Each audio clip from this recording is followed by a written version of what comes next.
So, we got a massive kit leak wave for first Snezhnaya characters, including Odette, Alyosha, Cryo Traveler, and even a signature 5-star weapon for Traveler.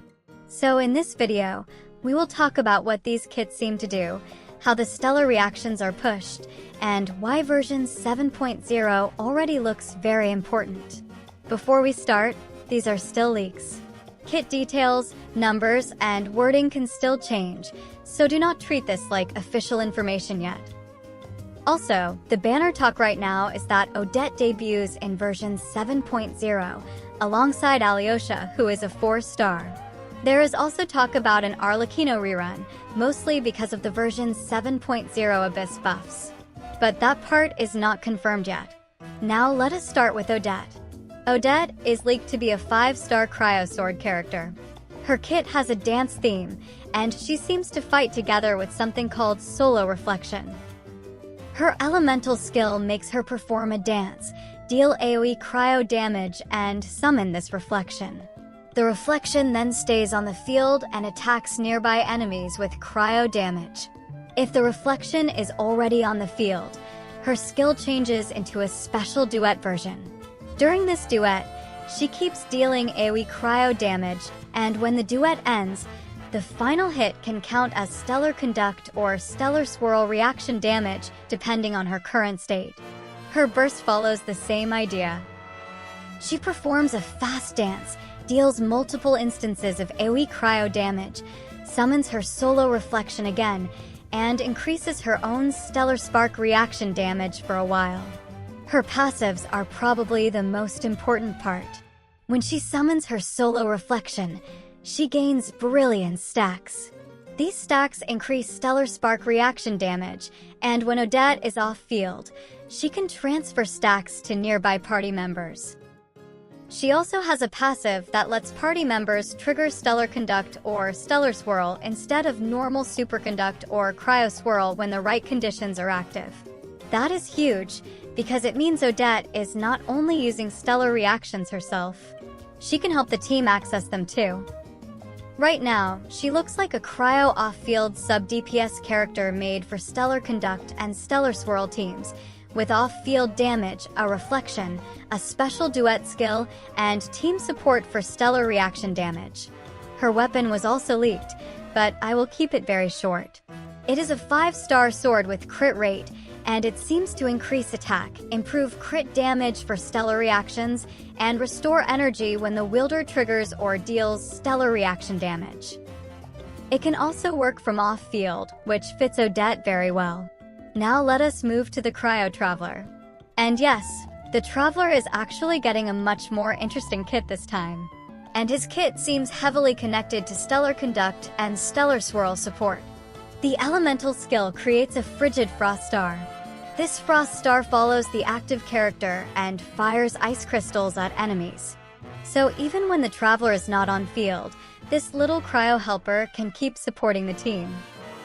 When the Traveler is in the Stellar Conduct state, the frost star changes. Instead of only firing on its own, it can fire when the active character hits enemies with normal attacks, charged attacks, or plunging attacks. So it becomes more like a coordinated attack. The Traveler also builds Frost Glow stacks, and the burst uses those stacks to deal more damage. The burst is basically a frozen spear that hits enemies multiple times with cryo damage. If enough Frost Glow stacks are used, it gets extra hits. And in the Stellar Flare state, the burst damage can count as Stellar Flare reaction damage. So the simple version is this. Cryo Traveler creates a floating cryo helper, builds stacks, and then spends those stacks on the burst. But the passives make the kit much more important. While inside a Polestar field, the Traveler's normal attacks, charged attacks, and plunging attacks can become cryo damage.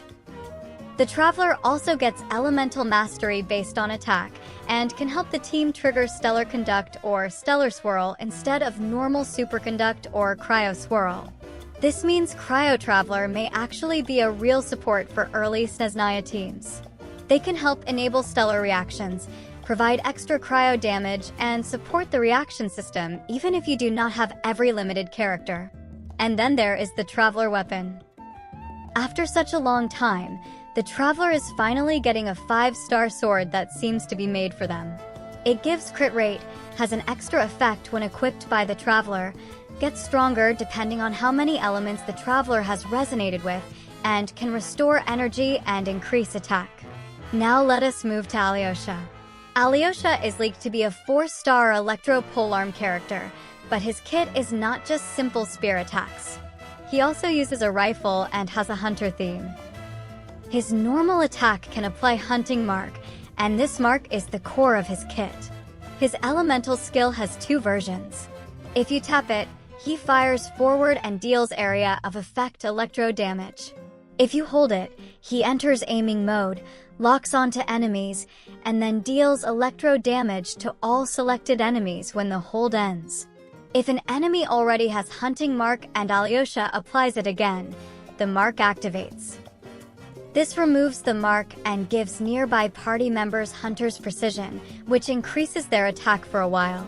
So Alyosha already looks like a support or sub-damage dealer who can buff the team. His burst summons his companion Tugurin. Tugurin fights beside him, creates a thunder hunting ground, taunts nearby enemies, and deals area of effect electro damage over time. Tugurin can also run to enemies and bite them, especially marked enemies. His passives add even more support value.